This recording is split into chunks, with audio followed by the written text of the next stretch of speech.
Hi everybody, it's Catherine from In the Pink Designs. Thanks for joining me on my channel today.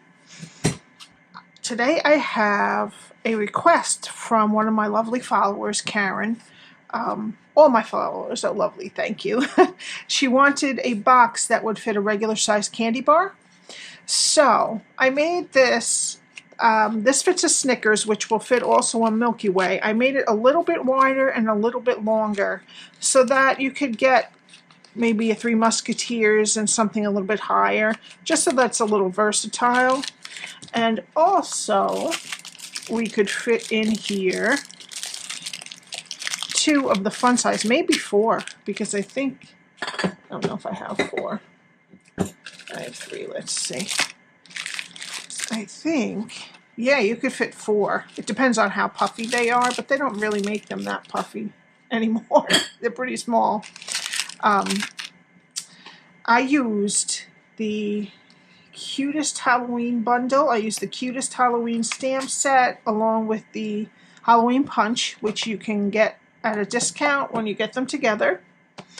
And I used the Frightful Tags dies, which I am very sad I lost. There's one more die, I believe, that's a long skinny die, and I can't seem to find it. So I'm hoping it turns up when I straighten up everywhere. Or maybe I put it in a different die, hopefully. Hopefully I'll find that. And also the cute Halloween 6x6 designer series paper. I also used some of the black and white Gingham ribbon and some in-color jewels for decoration there. Alrighty, so what you need is a piece of pumpkin pie cardstock that is 7 3/4 by 7 1/4. We need from the Frightful Tags dies. We need a web from Basic Black and the cute tag out of Pumpkin Pie. Okay. Then we need some of the designer series paper. We need 2 pieces that are 1 1/2 by 1, 2 pieces that are 5 by 1, and 1 piece that is 5 by 1 1/2. And then we need the little ghost to cut out with the Halloween punch. Okay. All right, so let's start with our 6 3/4 by 6 1/4 piece of pumpkin pie and our Simply Scored tool. And we're going to start on the 7 3/4 side. Okay. We're going to score at 1 1/4 and 6 1/2. Okay, then we're going to turn it to the 7 1/4 side, and we're going to score at 1 1/4, 3, 4 1/4, and 6. And then we're going to fold and burnish.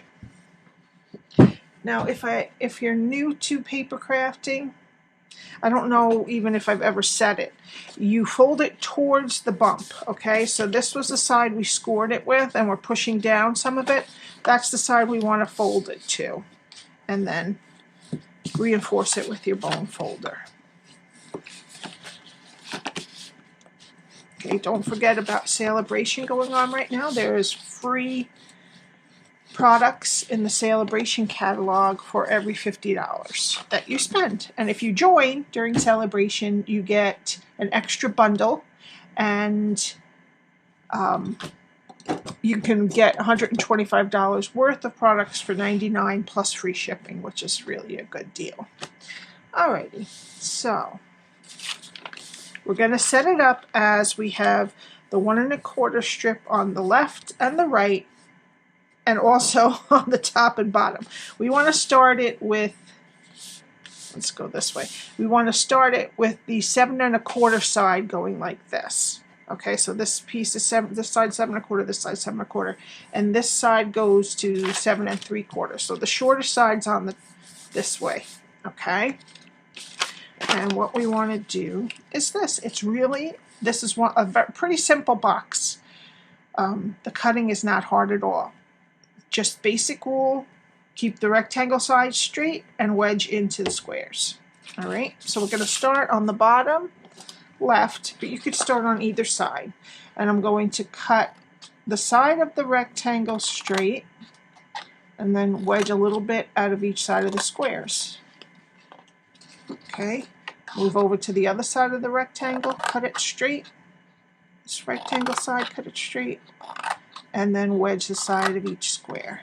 Oh, each side of the square. Move over to this side of the rectangle, cut it straight, wedge, and wedge. All right, now we're going to turn it around. So you have the squares and rectangles towards you again. We're going to cut the side of this rectangle straight and wedge the squares sides. Okay. Go to the other side of this rectangle, cut it straight, move to the other side of the square, and then this rectangle will cut straight. And then we're going to wedge each side of the square. And then one more time, go to the other side of this rectangle, cut it straight, and wedge each side of the square. Okay, so that's what it should look like after you're done scoring and cutting. Okay, so now we need our tear and tape.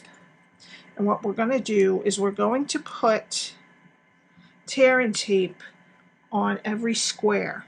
Okay, we're going to put one close up to the score line and one close to the edge on all 6 around.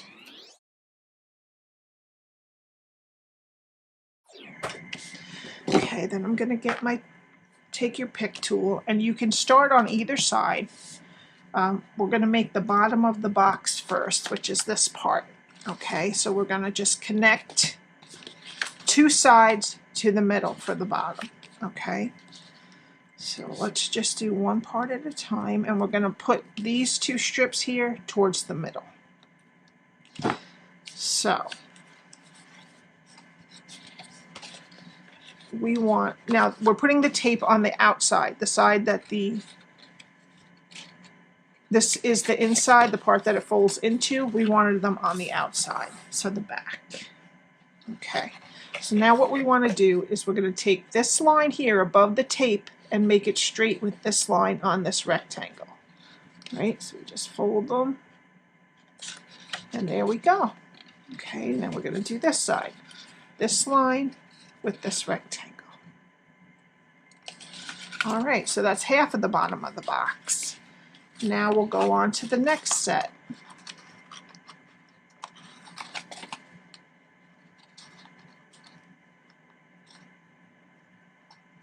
Okay, now we're going to take this line and the same rectangle, just the other side. Ready? And this one you just might have to bend it to get it in. All right, and that's the bottom of your box, right there. Okay, I don't think I fold and burnish the sides of this. There we go. Okay, now, this is going to be our lid. So we want to attach this right to there, okay? Same way, you attach the top of the square to this side of the rectangle and make them both straight.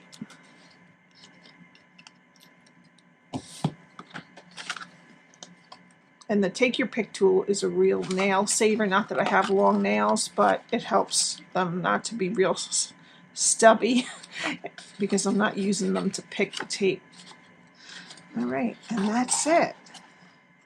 Okay, fits really nicely. Okay, now we need our DSP.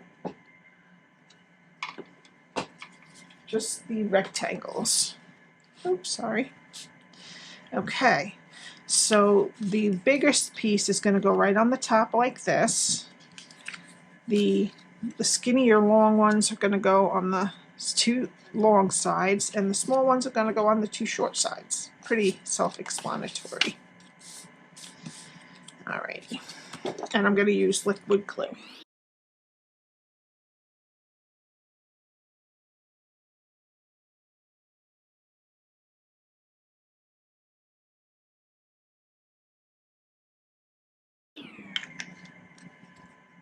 Okay, so that's our box with the DSP. Then we need a small circle punch. This one is 7/8 inch.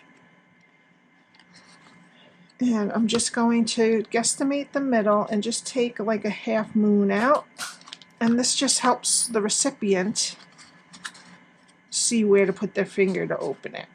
Okay. Okay, now we need to work with our other pieces. We have the pumpkin pie tag and the basic black web. Now we need this ghost. So I'm just going to cut him out so that I can get him in my punch without destroying the rest of it.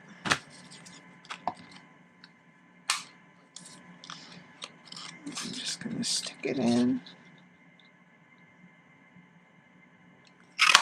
And there we go. Now you can also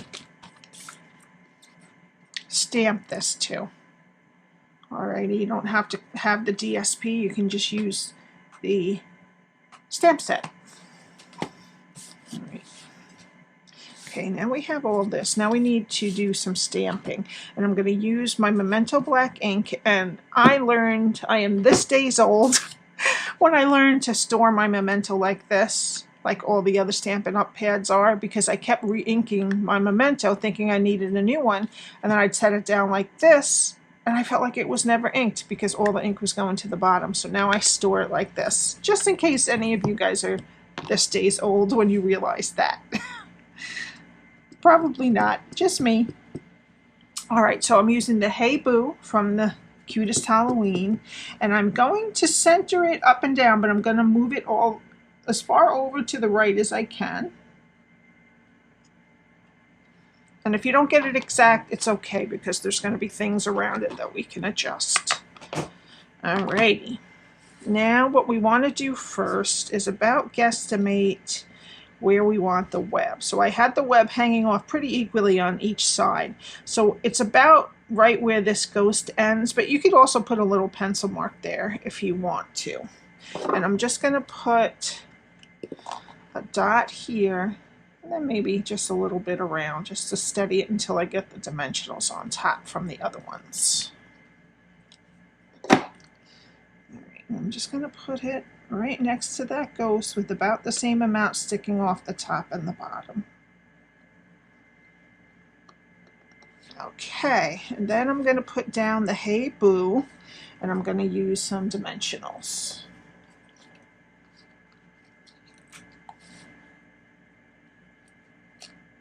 I'm going to put 4 just so that maybe I catch 2 spots on the web to help hold it down.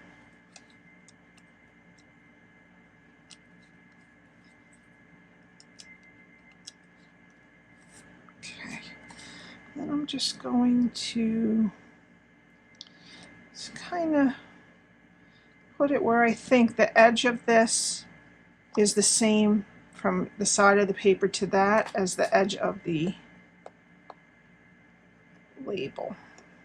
Just about. It doesn't have to be perfect. Okay, now for this guy, I'm going to need dimensionals along this side. So I'm going to put probably 2 along that side. And then I'm going to put, let me just pull this off first.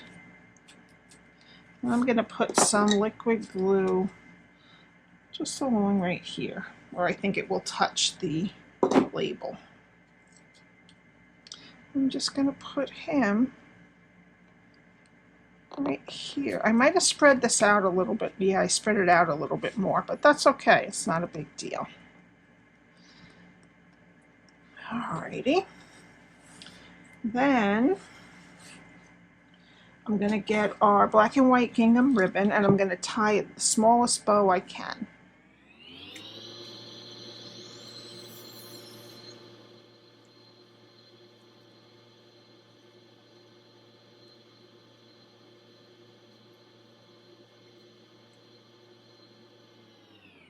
Okay. Is that about? Yeah, that's good. And then I'm just going to cut it relatively short so it doesn't cover up the Hey Boo sentiment. Good. This one's a little longer. Okay. Then I'm just going to get a glue dot, which somebody else did mention. I was watching someone else's video, and they did mention that they are switched onto this part now. They used to be on the roll, which is actually better. It keeps it closed itself, but it was just strange to me when I first opened it up. I thought it was just me, but it's not. They switched them. This way I don't have to tie something around them to keep them from unrolling. They just kind of stick, which is good. All right, and then I'm just going to put this bow right here. So cute, right? And then for the final touch, I'm going to use, and I'm so glad we're finally getting into Halloween and Christmas projects, because I wasn't using my evening evergreen or my soft succulent. So I have a feeling I will be using them up now. I'm going to use the evening evergreen because I wanted a little bit of green and it reflects like the orange and the purple in it. So I love it. I'm just going to put 3 right at the lower points of the label. And that's it. And I could add, maybe I will. I'm going to add some Wink of Stella. No, this one's not. Yeah, okay, this one. I'm going to add a little bit of Wink of Stella to the ghost. You can't really see this on camera, but it does look really cute.